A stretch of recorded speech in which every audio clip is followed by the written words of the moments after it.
नमस्कार जी, आप देख रहे हैं बेजोड़ रत्न चैनल। आज बात करते हैं एक ऐसी खबर पर जिसे सुनकर आपके होश उड़ सकते हैं। यह खबर है, यह कहानी है बेंगलुरु से, जहां एक इंजीनियर पति अपने वैवाहिक जीवन के दुखड़े लेकर थाने पहुंचता है और उधर उसकी पत्नी ने भी आरोप लगाए हैं। समाज किस दिशा में जा रहा है, इस पर नज़र इस कहानी के बाद समझ में आ सकता है। तब फिर जान लेते हैं कि यह पूरा माजरा क्या है। पति का आरोप है कि पत्नी बच्चे पैदा नहीं करना चाहती, इसलिए वह थाने गया था। कर्नाटक की राजधानी बेंगलुरु से एक चौंकाने वाला मामला सामने आ रहा है। एक इंजीनियर जिसका नाम श्रीकांत है ने अपनी पत्नी पर घरेलू हिंसा और मानसिक प्रताड़ना का आरोप लगाया है। पुनः सुनिए, एक पति ने अपनी पत्नी पर घरेलू हिंसा और मानसिक प्रताड़ना के आरोप लगाए हैं। श्रीकांत ने पुलिस थाने में शिकायत दर्ज करा दी है, जिसमें उन्होंने बताया कि उनकी पत्नी उनके साथ शारीरिक संबंध बनाने के लिए हर बार 5,000 रुपए की मांग करती है। मतलब पति यदि पत्नी के नज़दीक जाना चाहता है उसके, तब वो कहती है कि आप मेरे नज़दीक आ जाइए, लेकिन इससे पहले 5,000 रुपए दीजिए। मैंने प्रत्येक बार, जी हाँ, आपने सही सुना, 5,000 रुपए। इतना ही नहीं, वह बच्चे पैदा करने से साफ इनकार करती है और परिवार बसाने में उसकी कोई भी दिलचस्पी नहीं दिखाई दे रही है। तब पति पहुंचा है थाने। पति का नाम है श्रीकांत। श्रीकांत कहते हैं कि उनकी शादी को लगभग 2 साल होने वाले हैं।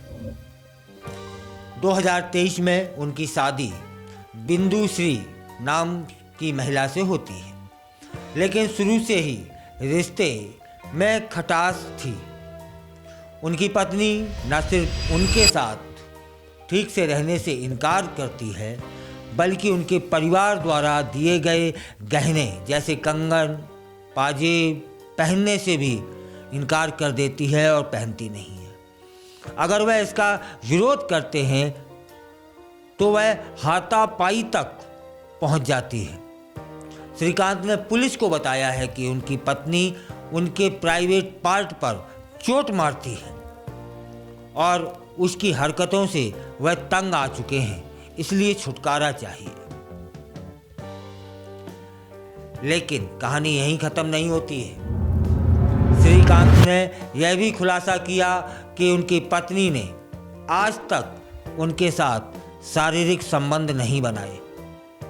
जब वह इसकी वजह पूछते हैं तो जवाब मिलता है कि उसे बच्चे नहीं चाहिए, और अगर वह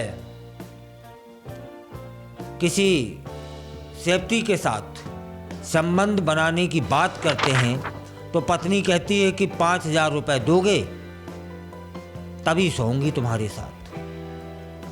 है हैरानी की बात लगी कि नहीं लगी?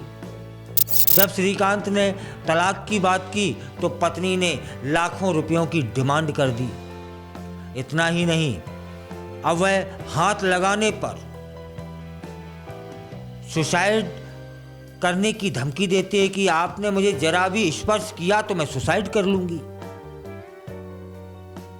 और ब्लैकमेल भी वह करती रहती है। ये ऐसा मामला। श्रीकांत की जिंदगी में परेशानियां यहीं खत्म नहीं होती हैं। वे बताते हैं कि पत्नी की हरकतों की वजह से उनकी नौकरी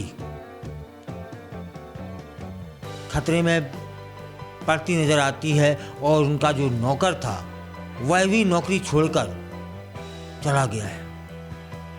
नौकरानी भी नौकरी छोड़कर चली गई है। दरअसल वह वर्क फ्रॉम होम कर रहे थे, तो पत्नी उनकी मीटिंग के बीच में आकर नाचने लगती है।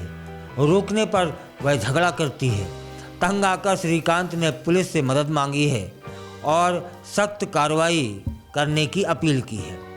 पुलिस ने इस मामले में जांच भी शुरू कर दी है। लेकिन अब कहानी में आता है एक नया ट्विस्ट।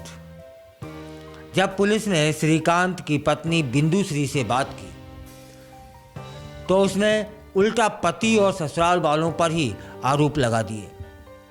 बिंदुश्री कहती हैं कि श्रीकांत और उसके परिजन उसे शारीरिक और मानसिक रूप से प्रताड़ित करते हैं, उसे ढंग से खाना तक नहीं देते हैं, मारपीट करते हैं और दहेज के लिए और पैसे मांगते हैं।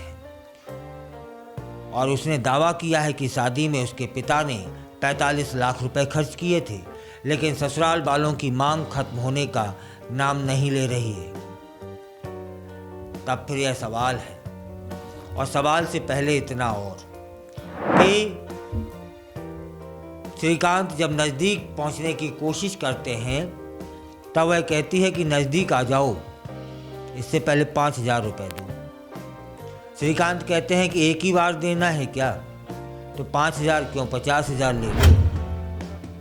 तो वह कहते हैं नहीं, जितनी बार हमारे संपर्क में आओगे तब तक 5,000 रुपये देने होंगे। इस तरह के सबूत श्रीकांत ने थाने में दिए हैं। तब क्या समझा जाए? तब फिर सवाल यही उठेगा कि आखिर सच क्या है? श्रीकांत की शिकायत सही है या बिंदुश्री के आरोप सही हैं या उनमें दम है? पुलिस क्या कहती है कि दोनों पक्षों की बातें सुनी जा रही हैं, जांच जारी है, लेकिन यह मामला भारतीय समाज में वैवाहिक रिश्तों की जटिलता को उजागर तो करता ही है ना साहब। क्या यह प्यार और विश्वास की नींव पर बना रिश्ता था या सिर्फ एक सौदा? सच सामने आने में अभी और वक्त लगेगा, और वह जो सच होगा वह भी मैं बताने आऊँगा। तब फिर आपकी क्या राय है इस मामले पर? क्या है यह एक सिर्फ परिवार का मसला है या समाज में गहरे बदलाव की ओर इशारा हो रहा है? हमें अपनी राय ज़रूर बताएं। हम जल्द लौटेंगे खबरों की दुनिया से ताज़ा अपडेट लेकर। तब तक के लिए नमस्ते और शुभकामनाएं।